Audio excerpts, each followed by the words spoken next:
let's bring Steven Willis in with Locked on Ole Miss, and does a fantastic job. Steven, what do you make of that assertion? And I'm projecting forward that Dart and Nico Iamaleava are stumbled, that they are the two most talented long-term quarterbacks in the SEC. I think that's about right. I'd probably put Quinn Ewers in that category as well whenever he's healthy. But I do think that Nico and Jackson have the ability to do that. Now, Jackson Dart fell for a trap against Kentucky over the weekend that he has the best wide receiver potentially in all of college football on his team. And like 90% of his passes went in his direction during the Kentucky game. He just leaned on him way too much. And because of that, Kentucky was able to muck up the game a little bit. And that game became an ugly thing that Mark Stoops absolutely wanted to happen. And I said on my show all week, if that happened, it would be 16-13 or something in the fourth quarter and Kentucky would be driving. Well, that's exactly what happened. And then you have that weird fluke 4th and 7 and the touchdown, and Kentucky ended up winning the game. Perfect game call, perfect game plan by Mark Stoops. But Jackson Dart, he has to be able to spread the ball around. Ole Miss spent millions of dollars in the offseason on weapons. You have to use them. Okay, along those lines, because this would not be the point to throw up the white flag in still September or even early October, depending on when people are watching this. But I want to include you on today's tough question because I specifically wanted this for you, if you don't mind. How's that sound? Okay. And today's tough question. Take a side. Take a stand. The Dave Hooker Show, a presentation of OffTheHookSports.com. Steven, I will simply ask you this. After the loss on Saturday to Kentucky, is Ole Miss in trouble? No, they're not in trouble yet because in the 12-team playoff, an SEC team realistically can lose 2 games in a season. You still have Georgia on the schedule, so if Ole Miss goes down to Baton Rouge, that kind of replaces that Kentucky game, and they're kind of where we all thought they would be anyway going into this season. So I do not think they're in trouble. But if Ole Miss drops another game between South Carolina, Oklahoma, Arkansas, or even down in the swamp in Florida or the Egg Bowl or something like that, they are in real trouble at that point. Their margin of error is basically gone. But this game by itself against Kentucky is not really affecting the goals anyway. You just have to win in Death Valley now.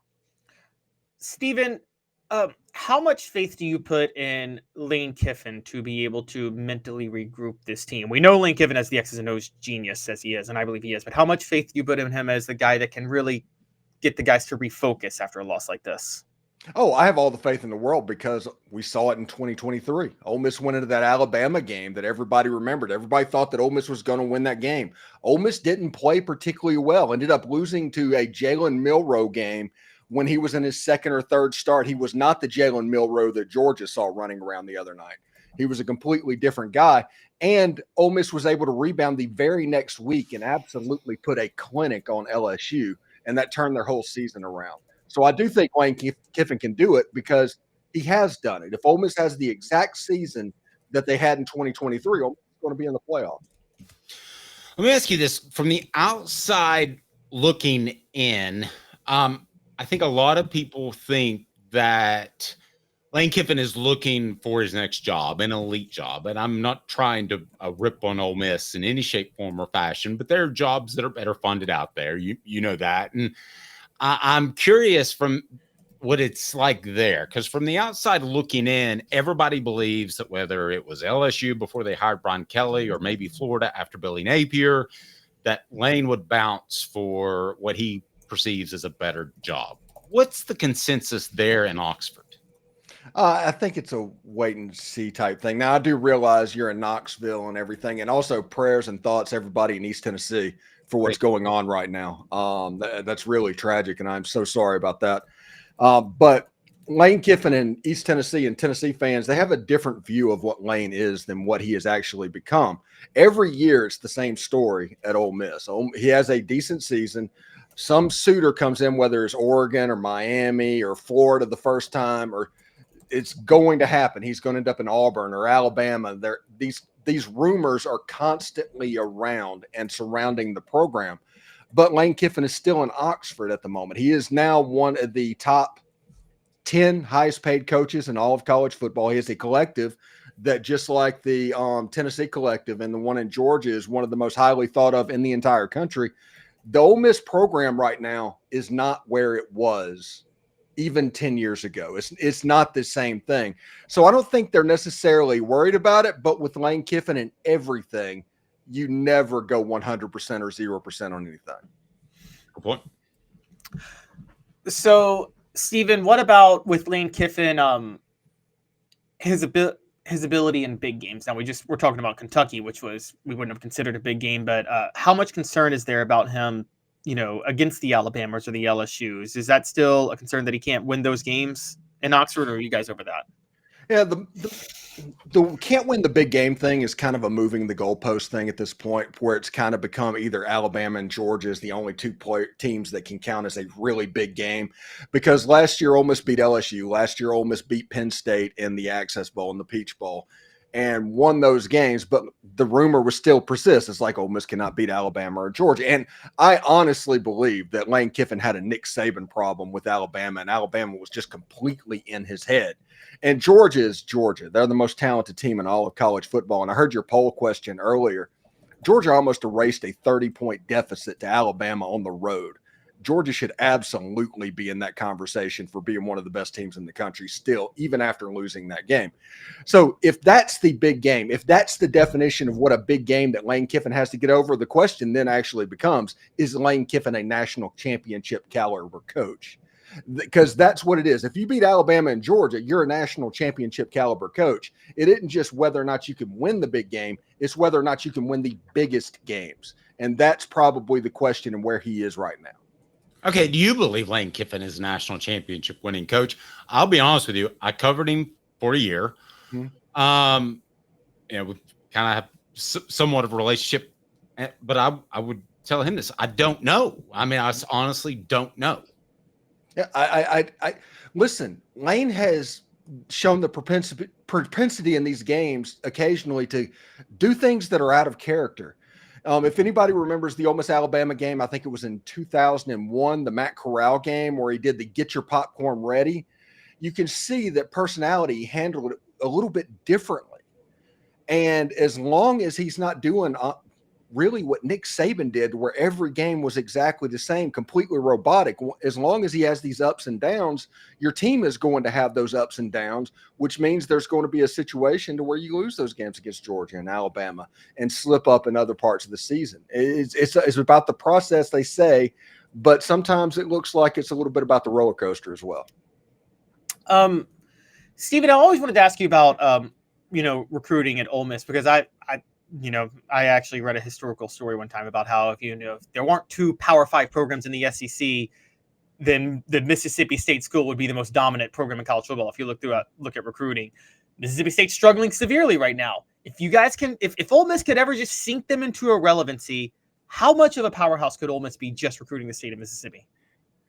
Well, that's an interesting question, because there's probably I don't know, 10 4-star type players in there per capita that come out of Mississippi every single year. And when you look at a place like Georgia, where they put out 50 and 60 a year, it would be difficult to compete in that level. I do think if there was only one Power 5 program in the state of Mississippi, that Ole Miss would do better than they are now. They would look like LSU or even Arkansas, lack of better time. I know Vanderbilt's in Tennessee, but Tennessee, because they basically have owned that state for their whole life. And I think it would be a little bit better, but I think that Ole Miss is on a good little trajectory right now, using the transfer portal and being one of the few schools in the country that is really going all in on this portal.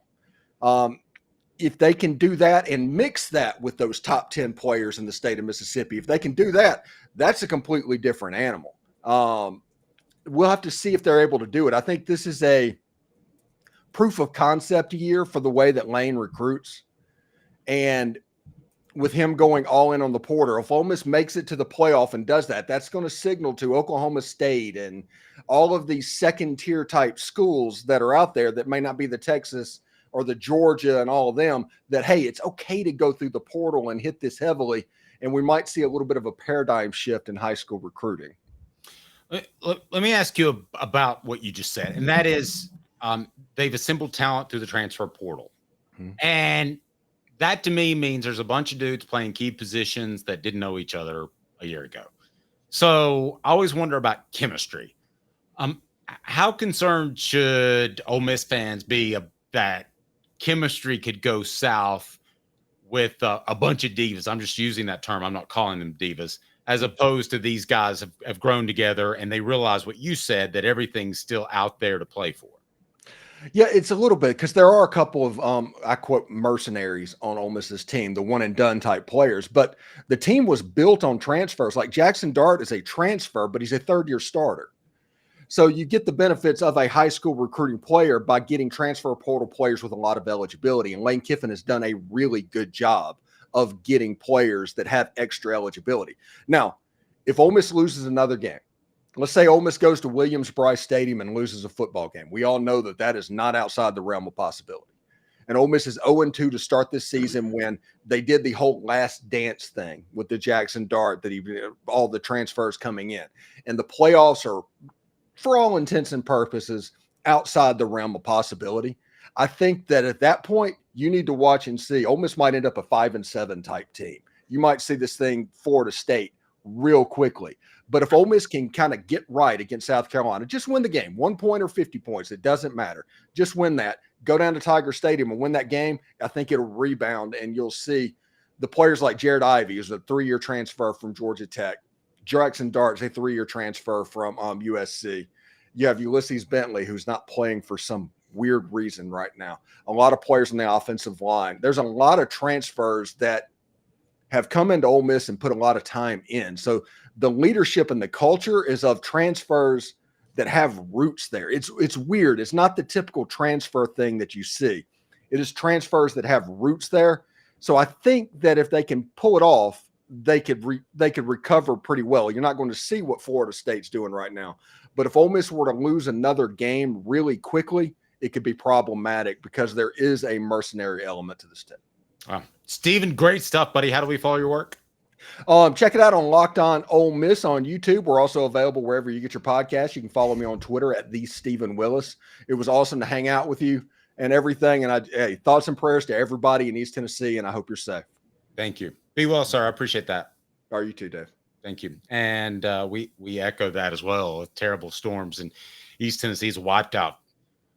Just headed towards the North Carolina area, has wiped out entire small towns and has wiped out interstates. It's been tragic. So our thoughts and prayers are to those as well.